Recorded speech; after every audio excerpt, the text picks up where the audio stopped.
Assalamualaikum warahmatullahi wabarakatuh dan salam sejahtera. Tajuk pembentangan kita pada hari ini ialah gambaran umum berkaitan eutanasia dalam konteks perundangan dan etika. An overview of euthanasia in a legal and ethical context oleh Muhammad Zamri, Muhammad Zahir, Ramalingam Rajamanikam dan Al-Islah Badrul Hisham.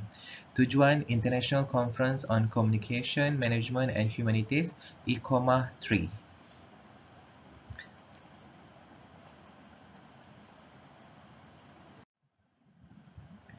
Berikut merupakan abstrak bagi kertas ini. Kehidupan dan kematian manusia boleh dilihat dari kacamata ilmu, sains dan teknologi. Jika dilihat kepada penemuan sains dan teknologi tersebut, perkembangan teknologi dalam bidang perubatan dan kesihatan sangat memberangsangkan. Antara kemajuan ilmu, sains dan teknologi dalam bidang perubatan yang dilihat ialah teknologi-teknologi yang direka seperti mesin magnetic resonance imaging (MRI), radiografi, pembedahan yang menggunakan kaedah laser dan lain-lain bertujuan meningkatkan taraf kesihatan manusia.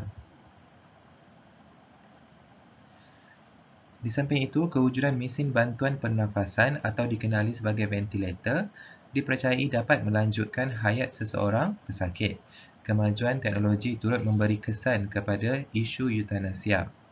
Apa itu eutanasia? Eutanasia di sini bermaksud suatu perbuatan mematikan atau menamatkan hayat seseorang individu. Eutanasia juga mungkin boleh berlaku sekiranya mesin ventilator dimatikan lalu pesakit meninggal dunia kesan daripada itu. Eutanasia boleh dilihat dalam konteks eutanasia aktif, eutanasia pasif. Permasalahan kajian dilihat berkait rapat dengan isu perkembangan teknologi dalam bidang perubatan ini, iaitu sama ada mendatangkan kebaikan, beneficent atau keburukan, maleficent, kepada seseorang pesakit. Maka wujud dua persoalan daripada permasalahan ini. Pertama, adakah teknologi dalam bidang perubatan memberikan kebaikan? Kedua, adakah eutanasia dibenarkan menurut perundangan dan etika perubatan? Objektif penulisan ini adalah untuk mengenal pasti dan menganalisis sejauh manakah eutanasia dari sudut perundangan dan etika perubatan dibenarkan. Selain itu, eutanasia aktif dan eutanasia pasif dibincangkan bagi meneliti fungsi dan tujuannya secara tuntas. Kaedah kualitatif digunakan dengan menyoroti literatur dari dalam dan luar negara berpandukan sumber premier dan sekunder yang membincangkan isu eutanasia. Hasil dapatan daripada penulisan ini menunjukkan wujud kekaburan dari segi perundangan dan etika perubatan di Malaysia. Kesimpulannya, penulisan ini mencadangkan terdapat keperluan berkaitan mekanisme yang lebih jelas dalam konteks perundangan dan etika perubatan berkaitan eutanasia di Malaysia. Berikut kata kunci bagi kertas ini, doktor pesakit, etika perubatan, eutanasia, teknologi perubatan dan undang-undang.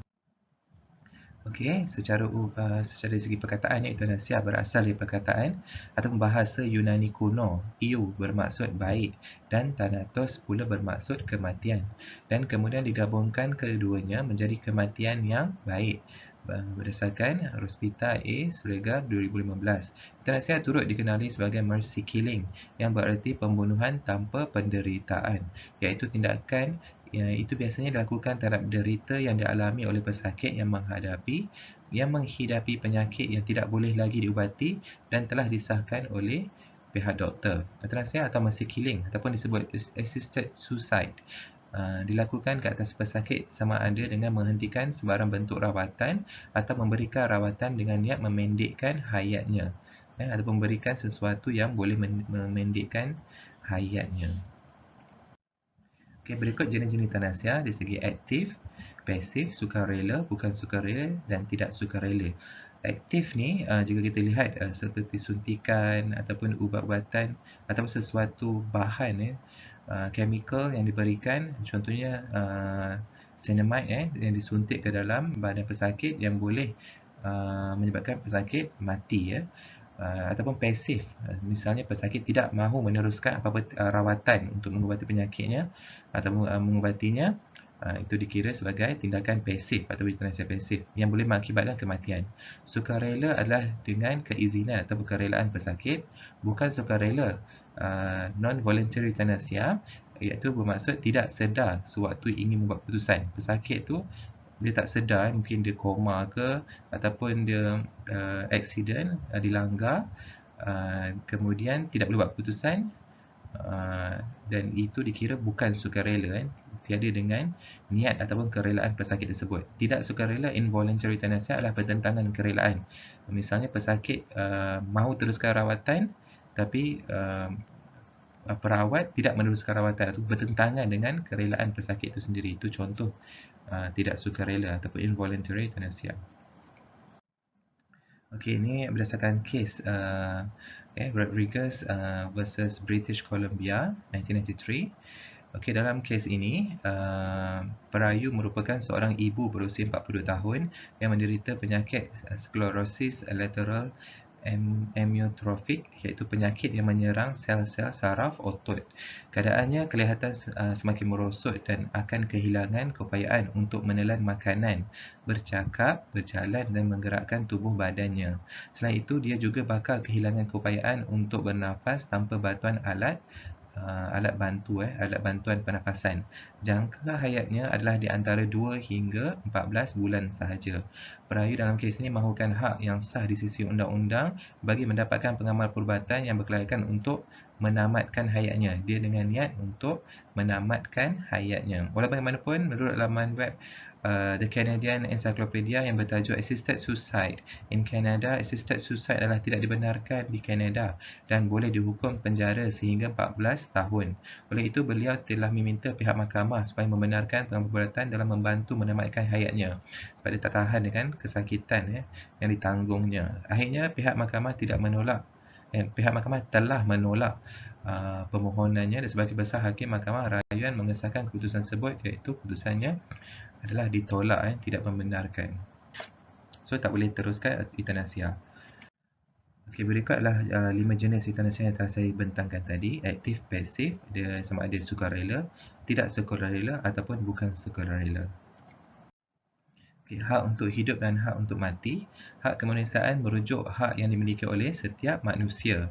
Dari segi perundangan, hak ini merupakan satu bentuk hak yang dinikmati oleh seseorang warga negara ataupun rakyat, seperti apa yang telah termaktub dalam undang-undang negara berkenaan.